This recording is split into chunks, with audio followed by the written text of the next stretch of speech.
Bismillahirrahmanirrahim. Bismillahirrahmanirrahim. Assalamualaikum warahmatullahi wabarakatuh. Alhamdulillahi rabbil alamin. Wabihi nasta'inu ala umuri dunya waddin. Ashhadu an la ilaha illallah wa la syarika lah. Wa ashhadu anna Muhammadan abduhu wa rasuluh la nabiyya ba'da. Saudaraku yang beriman kepada Allah Subhanahu wa taala, kembali lagi berjumpa dalam channel kita Orang Surau.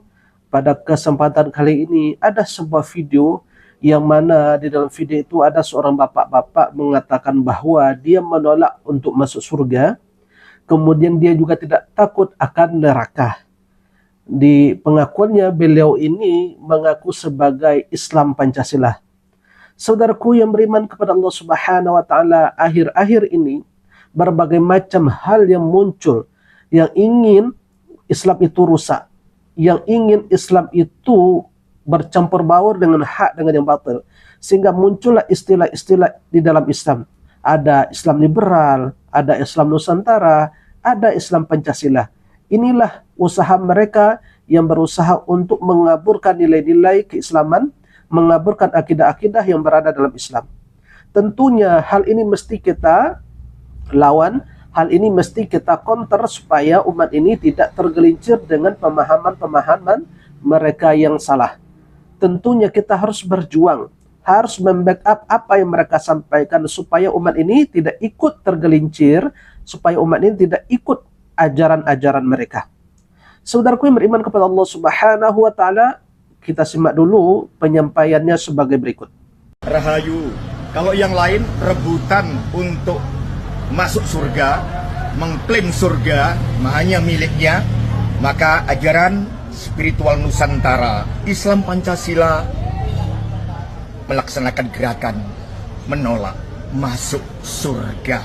Untuk apa? Supaya kita tidak ada pamrih berbuat baik, hanya bermohon ridho Tuhan Yang Maha Esa, bukan karena surga dan bukan karena takut masuk neraka. Berbuat baik tulus atas nama Tuhan Yang Maha Esa. Rahayu.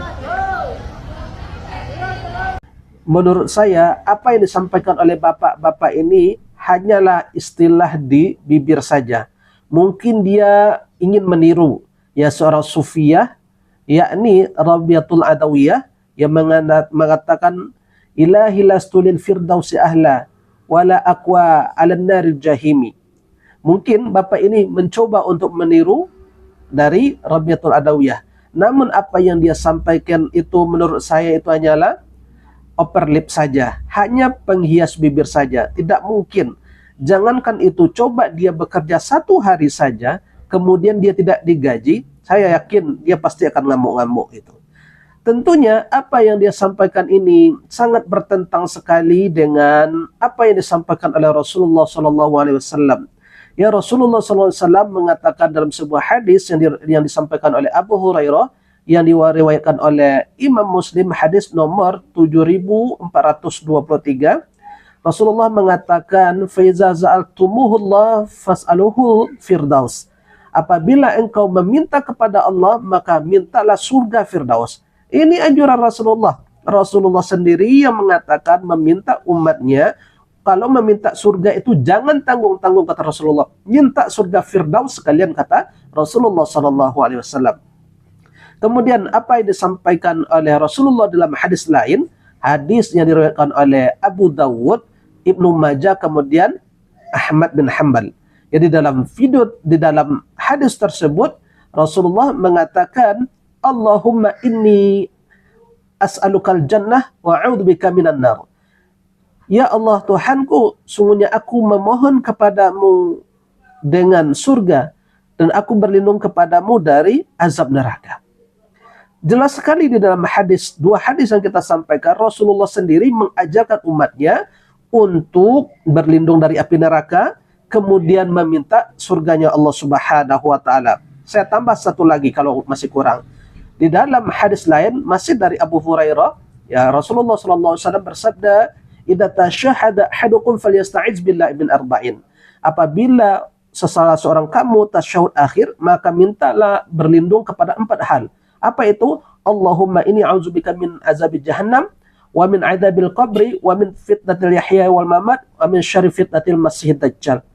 Rasulullah mengajarkan kepada kita akan berlindung 4 hal ketika kita tasyahud akhir. Apa itu?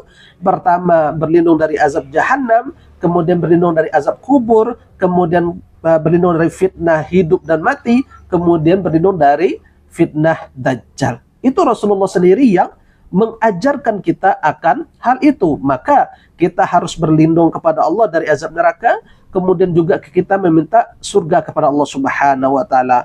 Hal ini mengingatkan kita kepada salah seorang sahabat Rasulullah SAW yang bernama Abdullah bin Hanzalah. Beliau ini menangis ketika beliau membaca ayat Al-Quran yang berkenaan dengan azab.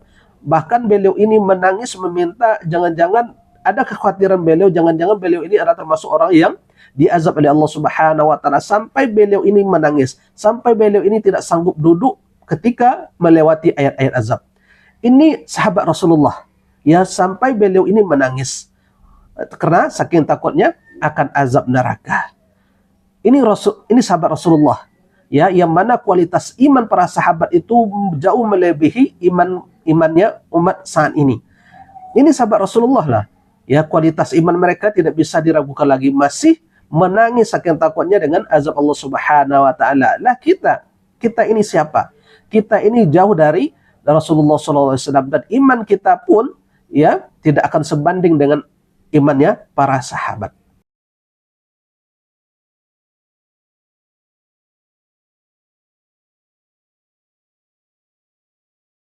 Nah, kalau di sini dia mengatakan bahwanya emang kamu memakai onta kayak junjungan lo. Ya, seolah-olah kita memahami bahwa dia sendiri tidak menjadikan Rasulullah SAW sebagai junjungan. Namun penghinaan di sini, ya, merendahkan. Ini sudah jelas adalah nada-nada merendahkan.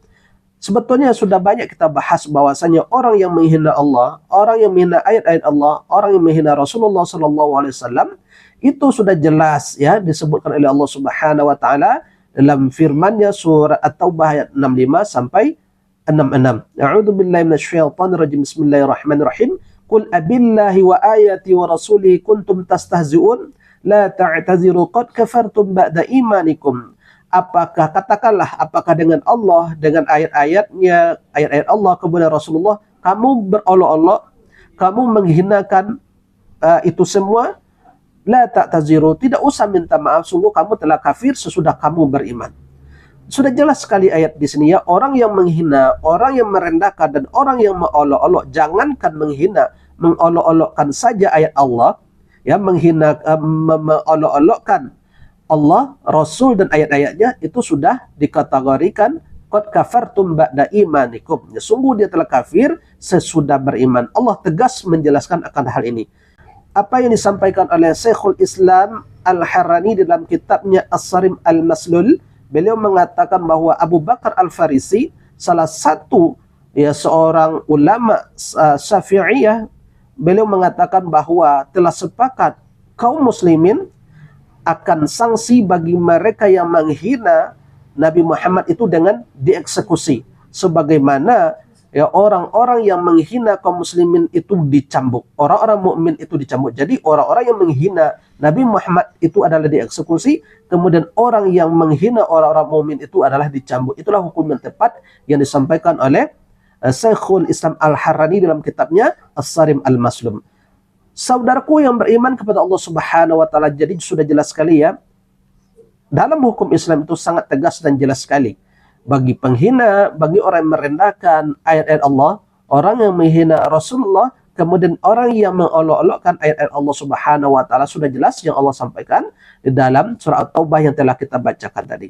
Barangkali ini yang bisa kita sampaikan, mudah-mudahan yang sedikit ini bermanfaat. Subhanakallahumma wa bihamdika asyhadu an la ilaha illa anta astaghfiruka wa atubu ilaik. Wabillahi taufiq wal hidayah. Assalamualaikum warahmatullahi wabarakatuh. الحمد لله رب العالمين